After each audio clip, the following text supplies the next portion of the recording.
Channel of Vadodara.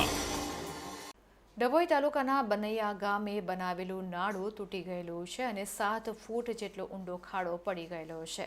ત્યારે વારંવાર રજૂઆત કરવા છતાં પણ તેનો કોઈ નિકાલ નહીં આવતા રોષ જોવા મળી રહ્યો છે. ડભોઈ તાલુકાના બનૈયા ગામને જોડતો રોડની એક બાજુનું નાળું છેલ્લા ઘણા સમયથી તૂટી ગયું છે. રાત્રિના સમયે રોડ પરથી વાહન વ્યવહાર પસાર થતો હોય અકસ્માતનો ભય સેવાઈ રહ્યો છે. ત્યારે ગ્રામજનો દ્વારા વહેલી તકે આ નાળું રિપેર થાય તેવી લોક માંગ ઉઠી છે. આજુબાજુ ગામના જાગૃત નાગરિકો દ્વારા આ બાબતે વિસ્તારના રહીશોની લાગતા વળગતા રોડ વિભાગના અધિકારીઓને વારંવારની રજૂઆત કરવા છતાં પણ અધિકારીઓની ઊંઘ ઉડતી નથી. ત્યારે વહેલી તકે આ કામગીરી હાથ ધરાય તેવી લોક માંગ ઉઠી છે.